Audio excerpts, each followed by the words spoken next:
사도신경으로 우리의 신앙을 하나님께 고백하겠습니다. 나는 전능하신 아버지 하나님, 천지의 창조주를 믿습니다. 나는 그의 유일하신 아들, 우리 주 예수 그리스도를 믿습니다. 그는 성령으로 잉태되어 동정녀 마리아에게서 나시고 본디오 빌라도에게 고난을 받아 십자가에 못 박혀 죽으시고 장사된 지 사흘 만에 죽은 자 가운데서 다시 살아나셨으며 하늘에 오르시어 전능하신 아버지 하나님 우편에 앉아 계시다가 거기로부터 살아있는 자와 죽은 자를 심판하러 오십니다. 나는 성령을 믿으며 거룩한 공교회와 성도의 교제와 죄를 용서받는 것과 몸의 부활과 영생을 믿습니다. 아멘. 찬송가 336장입니다. 찬송가 336장, 환난과 핍박 중에도, 찬송가 336장, 우리 환난과 핍박 중에도 우리 하나님께 찬양 올려드립니다.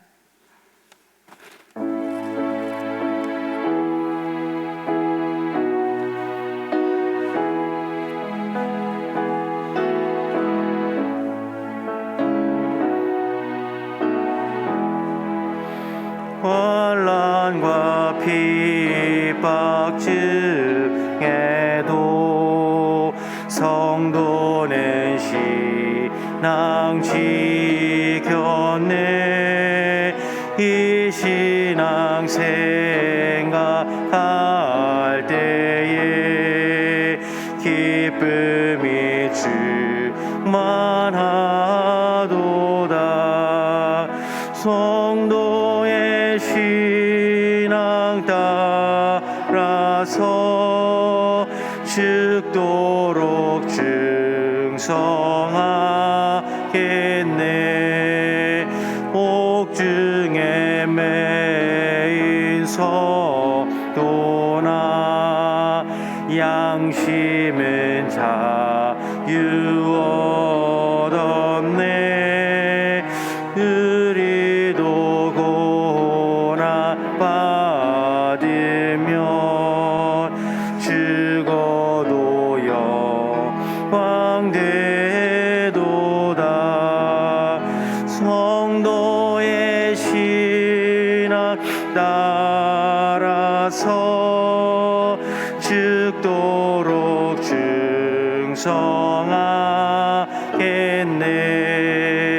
성도의 신앙 본받아 원수도 사랑하겠네. 인자한 언어 행실로 이 신앙 전파하리라. 성도의 신앙 따라서 죽도록 충성하겠네.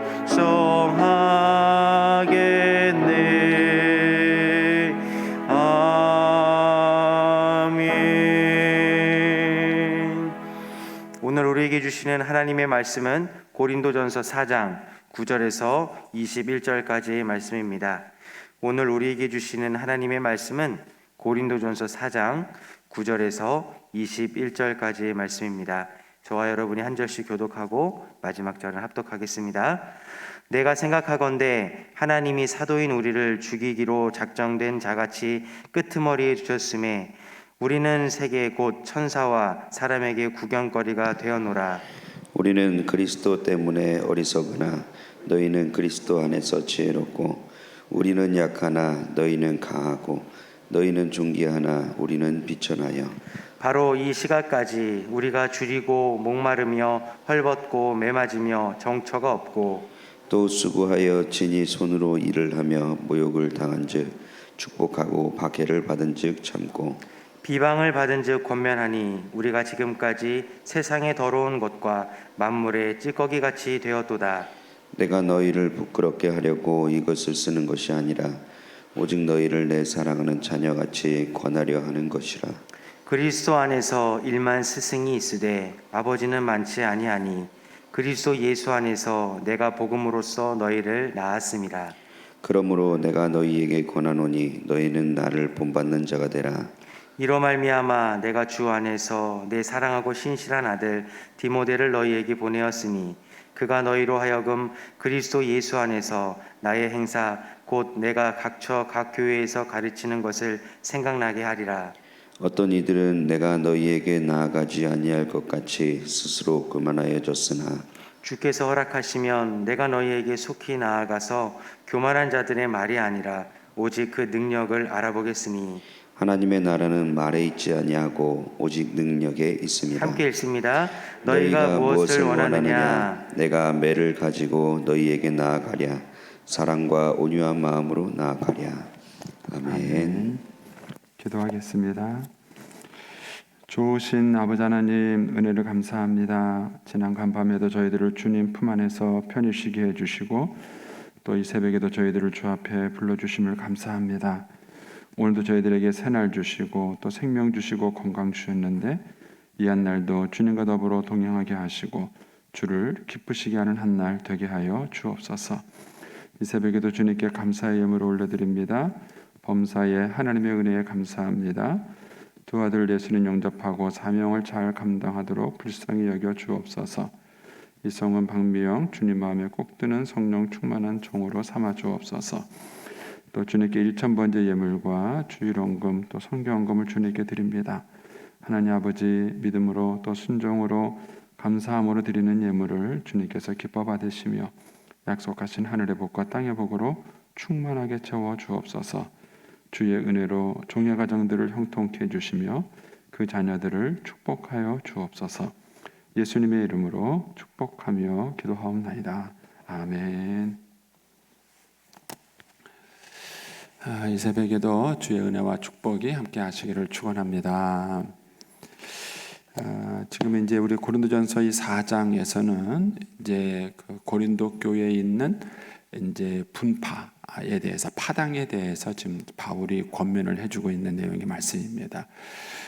이 파당이 생기게 되는 여러 가지 원인 중에 하나가 뭐냐 하면 자랑이에요. 내가 이만큼 수고했고 또 이만큼 하나님의 축복을 받았다라는 이 자랑이 이제 파당을 만들게 됩니다. 자랑은 이제 필연적으로 다른 사람하고 이렇게 차별하고 싶어 합니다. 그래야 자랑을 하죠. 내가 공부 1등 했다. 뭐 내가 돈 많이 벌었다. 뭐 이런 어떤 얘기를 하려면 남에게 자랑을 하려면 자랑거리가 있어야 되잖아요. 근데 그 자랑거리라는 것이 결국은 내가 누구보다 낫다는 거예요. 내가 누구보다 낫다는 얘기를 하려고 하다 보니까는 반드시 다른 사람하고 나를 차별하게 되어 있습니다. 차별을 해야 자랑거리가 있게 되는 거예요. 그리고 이제 그 자랑을 하다 보니까 당연히 다른 사람들을 무시하게 되고 그러다 보니까는 파를 만들게 되는 겁니다. 분파를 만들게 되는 것입니다. 이제 우리 그 한국의 교육제도 가운데서 이렇게 인재들을 공부시키기 위해서 이제 학교마다 뭐 특반을 만든다든지 그렇게 하잖아요.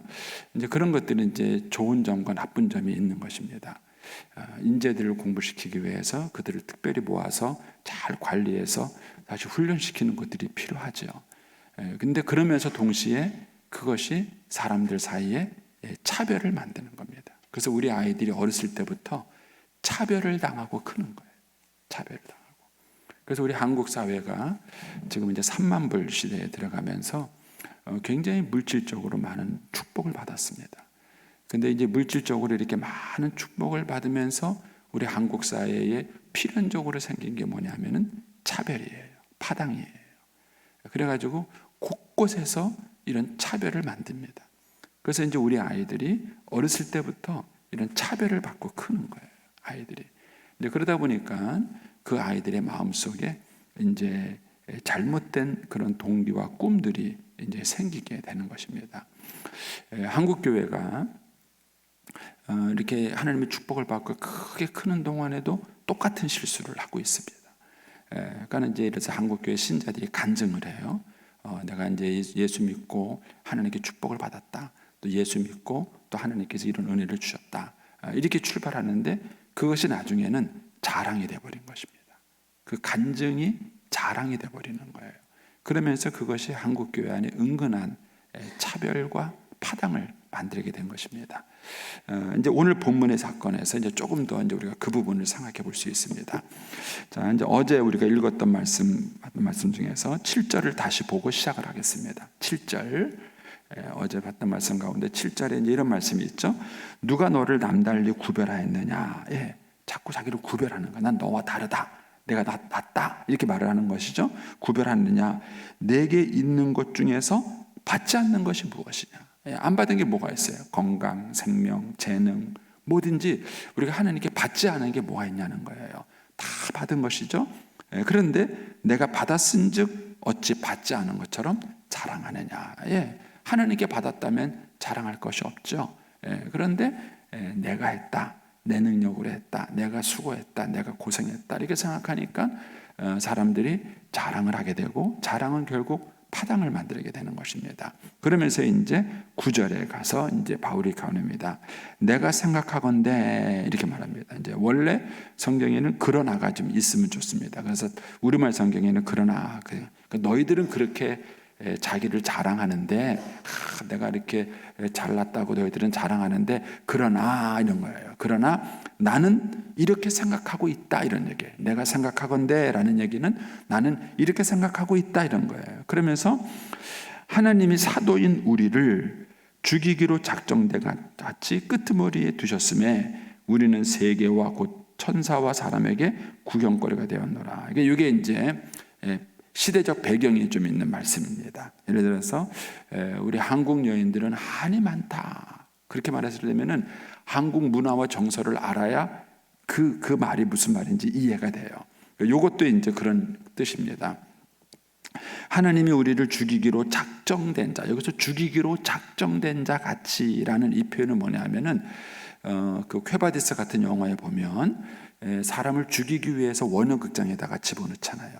또는 이제 검투사들을 이렇게 지울 때 사형수를 갖다가 검투사로 집어넣습니다. 그러니까 거기에 들어가는 사람은 이미 죽이기로 작정된 사람들이에요.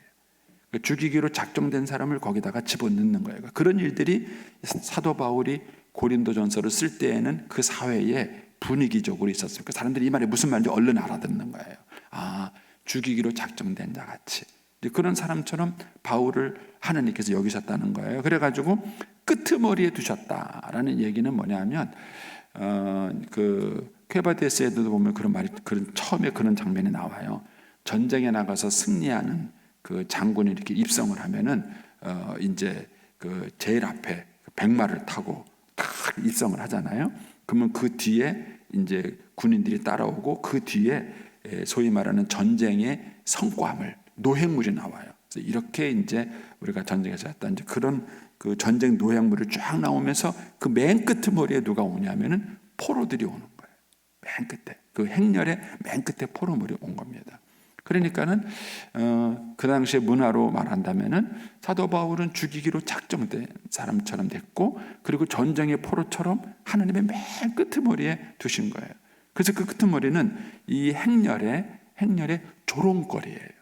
그러니까 앞에 간 사람은 전쟁에서 이기고 돌아온 그런 승리의 축하를 받는다면은 그 행렬의 맨 끝에 있는 사람들은 전쟁의 포로들이고 사람들에게 조롱거리가 되는 것이죠. 그러니까 이제 바울이 거기에다가 이렇게 비유를 한 거예요.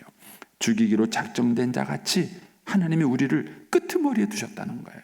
그래서 우리는 세계의 구경거리가 되었다. 모든 사람 앞에 구경거리가 됐다. 그러니까 전쟁의 포로의 맨 끝에 오는 사람들은 그렇게 사람들에게 조롱거리와 구경거리가 되는 것이죠. 그렇게 쾌바디스 같은 영화에 보면은 원형극장 안에 그 죽이려고 집어넣은 그 사람들은 그 원형극장에 모이는 그 사람들에게 구경거리예요. 그 사람들은 목숨 걸고 싸우지만은 그 사람들에게는 구경거리인 것입니다. 그런 상황에 빗대어서 바울이 그렇게 생각한 거예요. 내가 생각해 보면 하나님이 나를 그렇게 취급했다는 거예요. 그러면서 구체적으로 10절에 이렇게 말합니다. 우리는 그리스도 때문에, 즉 예수 때문에 어리석었다. 그런데 너희는 그리스도 안에서 지혜롭다고 말한다. 우리는 그리스도 안에서 약해졌어요. 너희는 그리스도 안에서 강하게 됐어요. 또 우리는 거의 말을 바꿨죠. 너희가 먼저 나왔는데 우리는 그리스도 안에서 비천하게 됐어요. 너희는 뭐예요? 그리스도 안에서 존귀하게 됐습니다. 이것이 이제 복음의 변질입니다. 여러분, 이런 간증 들어보셨어요? 나 예수님 때문에 가난하게 됐어요.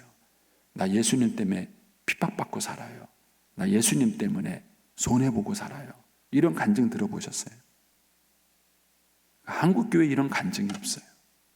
무슨 간증만 있냐면 나 예수 믿고 돈 많이 벌었어요. 예수 믿고 병 났어요.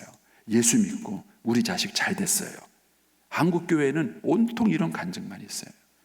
그게 한쪽 부분으로는 틀린 얘기는 아니에요. 왜냐하면 예수 믿으면 분명히 복받은 증거가 있어요. 하나님께서 그렇게 해주시겠다고 신명기 24장에 약속해 주셨어요. 그러니까 예수 믿으면 머리 될정 꼬리 되지 않고 위에 있을지언정 아래 내려가지 않고 남에게 꾸어주되 꾸지 아니하는 그런 것이 분명히 있어요. 그런데 동시에 예수님 때문에 손해보는 게 있어야 돼요. 예수님 때문에 십자가 지는 게 있어야 돼요. 예수님 때문에 가난하게 되는 게 있어야 되는 거예요. 근데 어느 순간 한국교회에서는 이게 사라져버렸어요. 이게 사라져버리고 한쪽만 가게 된 거예요. 나 예수 믿고 돈 많이 벌었어요. 나 예수 믿고 성공했어요. 나 예수 믿고 자녀가 잘 됐어요. 이런 간증만 있는 거예요. 그러니까 한쪽으로는 예수 믿고 손해봤다는 얘기가 없는 거예요. 이런 게 사라지다 보니까 한국교회에서는요, 예수 잘 믿는 사람 있고로 손해 절대로 안 보는 사람, 이런 거예요. 제가 이제 밀양에 있을 때 한 권사님의 전화가 왔어요. 목사님, 그래서 무슨 얘기세요? 차량 운행에 대해서 건의드릴 게 있다는 거예요. 그래서 무슨 얘기시냐고. 그러니까는요, 차가 올 때는 요렇게 왔으면 좋겠고요, 예배드리러 올 때는, 갈 때는 요렇게 갔으면 좋겠대요. 그래서 이게 무슨 소린가 했더니까는요, 올 때는 자기가 맨 끄트머리 타겠다는 거예요. 타고 교회 바로 오겠대요. 갈 때는요, 제일 먼저 내리겠다는 거예요. 그래서 그 이유가 뭐예요? 그러니까는 멀미한대요. 권사님이 전화해서 그렇게 말하는데 너무 실망스러운 거예요. 그래서 제가 택시 타세요 그랬어요. 선생님, 멀미나시고 불편하시면 택시 타면 되죠. 나를 위해서 바꿔달라는 거예요. 나를. 그럼 권사는 왜 합니까? 권사는 왜 하세요? 손해보라고 하는 거예요. 집사가 손해보지 못하는 거 권사는 손해보라는 거예요. 평신도가 못하는 거 권사보가 하라는 거예요. 그거 하라고 권사시키고 직분자 시킨 것이지, 자기가 직분자가 됐으니까 당당하게 목회자한테 말할 수 있는 권리가 있고 그렇게 해달라는 거예요. 그래서 저는 이제 그걸 보면서 한국교회가 그렇게 신앙 훈련을 시켜놓은 거예요. 예수 잘 믿는 사람, 복 받은 사람, 그 증거가 뭐냐? 절대로 손해 안 보는 사람이에요. 절대로 손해 안 보는 사람. 그런 사람들이 예수 잘 믿는 사람이고 복 받는 사람이고 축복받은 사람이라는 인식을 어느 순간인가 시켜놓고 난 거예요. 그러니까 교회에서 신앙생활하면서 예수 믿으면서 절대 손해 안 보려고. 사실 제가 지금 이 설교를 하는 게 굉장히 가시방석이에요. 제 마음 모르시죠, 여러분? 네. 왜냐하면 목회자가 대접을 잘 받고 있잖아요. 제가 이제 목회자로서 대접을 잘 받고 있는데, 목사님 하는 게 뭡니까? 이렇게 말하면 제가 정말 할 말이 없어요. 그러다 보니까 사실 이런 설교하는 게 정말 가시방석이에요. 그런데 이제 이게 지금 우리가 좀 고민하고 갈등해야 될 큰 문제예요. 사도 바울이 그렇게 말하는 거, 너 그렇게 자랑할 게 많냐? 너 그렇게 정말 남들하고 너를 차별할 만큼 그렇게 자랑하는 게 많으냐? 근데 그럼 예수 믿고 다 이런 것만 있네? 잘된 것만 있네? 그런 얘기를 하는 거예요. 바울이 지금 그래서 근데 나는 예수 믿고 거꾸로 지금 어려움 당하고 있어, 이러는 거예요. 나는 예수 믿고 죽는 자처럼 취급받고 있고, 난 예수 믿는 사람, 예수 믿고 저 끄트머리가 되었고, 나 예수 믿고 사람들에게 조롱거리가 되고 있어. 그래서 난 예수님 때문에 어리석었고, 예수님 때문에 약해졌고, 예수님 때문에 비천하게 됐어. 이렇게 말하는 거예요. 이렇게 말하는 사람이 있냐는 거예요. 그러면서 11절에 이렇게 하면 바로 이 시각이 뭐예요? 고린도전서를 쓰는 이 순간을 말하는 거예요. 바로 이 순간까지 우리는 줄이고 목마르고 헐벗고 매맞고 정처가 없고 수고하고 그리고 손으로 일을 하고 모욕을 당한 즉 축복하고 박해를 받은 즉 참고 비방을 당한 즉 권면한다.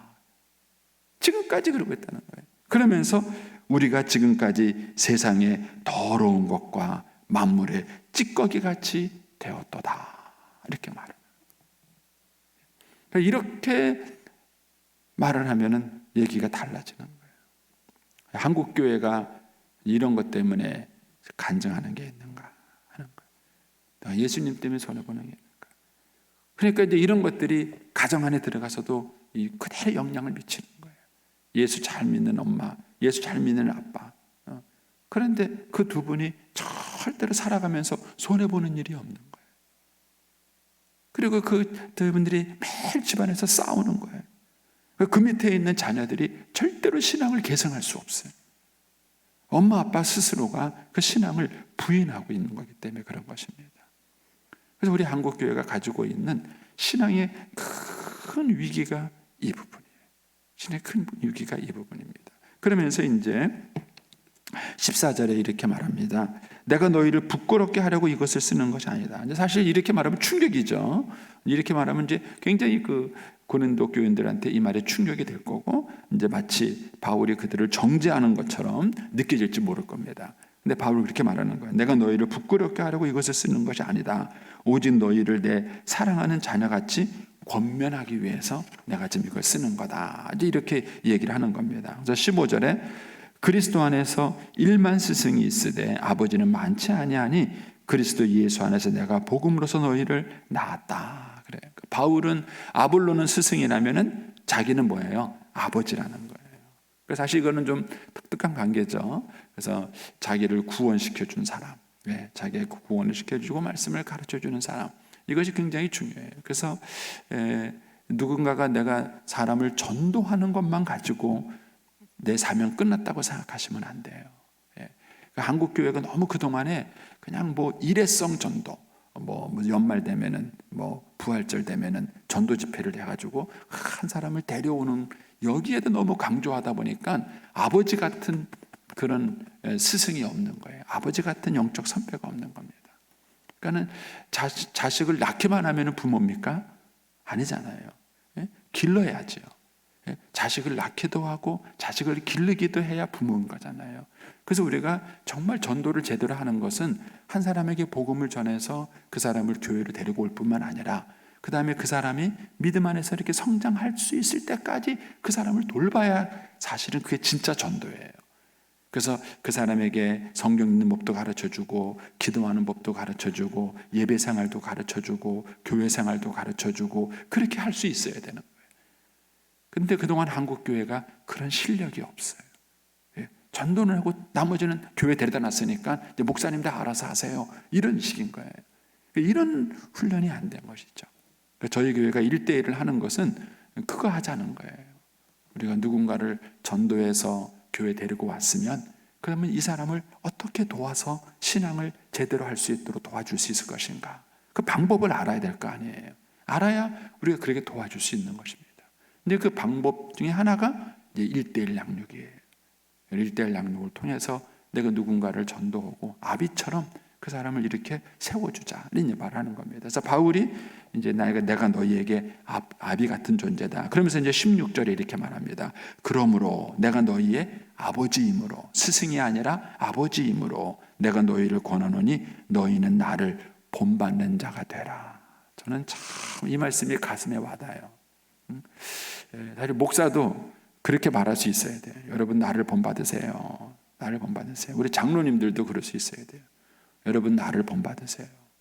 우리 권사님들도 마찬가지고요. 여러분 나를 본받으세요. 나를 본받으세요. 이게 한국교회에 사라졌어요. 이게 한국교회에 사라졌어요. 근데 내가 완벽해서 나를 본받으라는 게 아니에요. 사도 바울이 뭐 실수도 안 하고 잘못도 안 하고 뭐 부족한 게 없기 때문에 나를 본받으라 이렇게 말한 게 아니에요. 부족한 게 연약함이 있지만 그래도 바울이 먼저 믿음의 본을 보이고 그 다음에 당신들은 나를 본받으시오 이렇게 말하는 거예요. 자기를 본받으라는 게 뭐예요?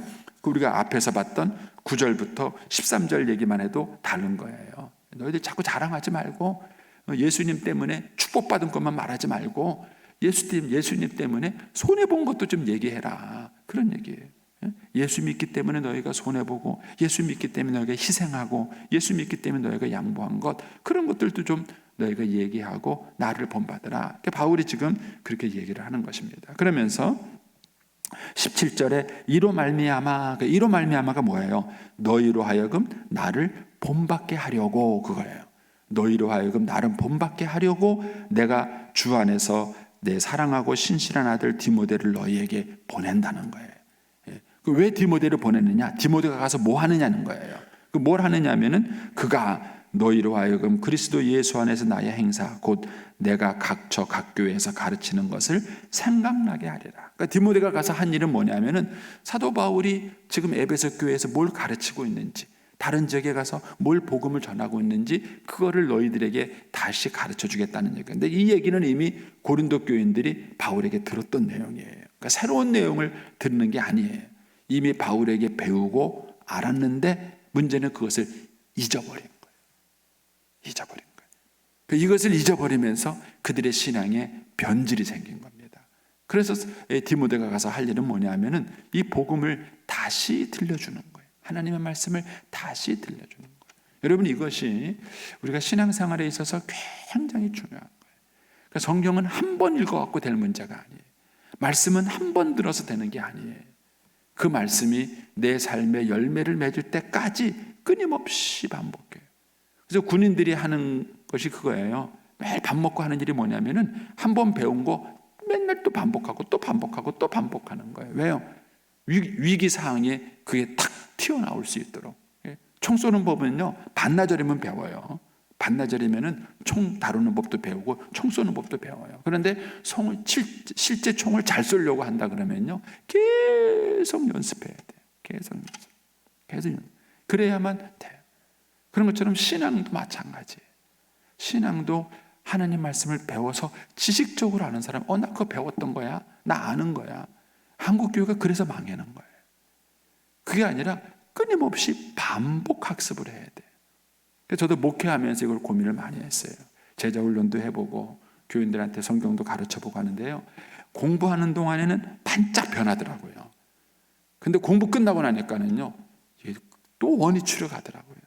다시 또 제자리로 가는 거예요. 그래서 대체 이게 뭐야? 도대체 이게 무슨 성과가 있는가? 스스로 낙심이 되더라고요. 그러면서 제가 이제 깨닫게 된 것이 그거예요. 어떻게 하면 성도들로 하여금 스스로 복습하게 만들 수 있을까?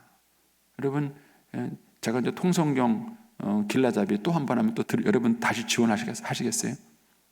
그거 제가 1년 과정으로 제가 통성경 길라잡이 다시 합니다. 그럼 여러분 지원하시겠어요? 아니야, 다 들었는데 수요일 날 다 듣고 수료증까지 받았는데 안 들으실 거라고요. 제 듣지 않는다고요. 그래서 제가 고민했어요. 이걸 어떻게 풀어갈 수 있을까? 근데 하나님이 저를 훈련시킨 방법을 알았어요. 그게 뭐냐면 저를 목사시킨 거예요. 제가 목사가 되고 나니까는요, 가르친 거 이 사람 가르치면서 또 복습하고, 저 사람 가르치면서 또 복습하고, 이 사람 가르치면서 또 복습하고. 목사가 좋은 게 뭐냐면 끊임없이 복습을 한다는 거예요. 제 방에 이 고린도전서만 큐티한 책이 4권이에요. 4권입니다. 큐티한 것만. 설교도 했어요. 고린도전서를 가지고 제가 교인들한테 설교도 했어요. 성경 공부도 했어요. 근데 큐티한 것만 4권이에요. 이해하시겠어요? 이걸 그냥 하겠냐는 거예요. 그러니까 여러분들이 이 하나님의 말씀을 어떻게 복습할 것인가를 고민하셔야 돼요. 그게 1대1입니다. 여러분들이 1대1을 하자는 얘기는 여러분들이 1대1을 배우고 여러분들이 1대1로 누구를 가르치라는 거예요. 그 가르치는 것은 자기를 살리는 길이에요. 끊임없이 다른 사람을 가르치고 다른 사람을 섬기면서 나는 복습을 하게 되는 거예요. 나는 또 복습하고 또 복습하고 또 복습하고. 그래서 하나님 말씀을 잊어버리지 않는 거예요. 또 생각하고 또 생각하고. 결국 그것이 자기를 살리는 길입니다. 자기를 살리는 길이에요. 그래서 이제 사도 바울은 고린도 교인들을 신앙을 회복을 위해서 디모데를 보냈고, 그 디모데가 가서 할 일은 뭐냐면은 잊어버렸던 말씀을 다시 기억나게 하는 거예요. 그렇게 해서 고린도 교인들을 다시 회복시키는 겁니다. 그러면서 이제 이렇게 말합니다. 18절에 어떤 이들은 내가 너희에게 나아가지 아니할 것 같이 스스로 교만하여졌으나 주께서 허락하시면 내가 너희에게 속히 나아가서 교만한 자들의 말이 아니라 그 능력을 알아보겠으니 하나님 나라는 말에 있지 아니하고 오직 능력에 있습니다. 이걸 능력으로 번역했기 때문에 한국교회 신자들이 이걸 자꾸 오해해요. 능력 그러면 막 그냥 귀신을 쫓아내고 막 능력 그러면 막 사람 쓰러뜨리고 막 이런 것들을 능력인 줄 알아요. 근데 여기서는 그런 뜻이 아닙니다. 삶을 말하는 거예요. 삶. 그래서 한번 이렇게 읽어보세요. 19절 주께서 허락하시면 내가 너희에게 속히 나아가 교만한 자들의 말이 아니라 오직 그 삶을 알아보겠으니 하나님 나라는 말에 있지 아니하고 오직 삶에 있습니다. 이렇게 하면 이해가 되시죠?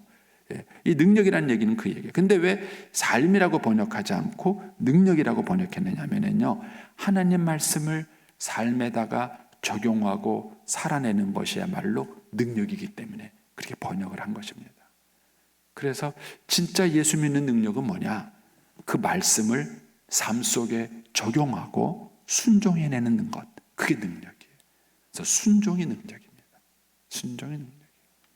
그래서 여러분들이 성령 충만하다면, 기도 많이 하시는 분이라면 남편에게 순종하세요. 남편에게 복종하세요. 그게 능력이에요.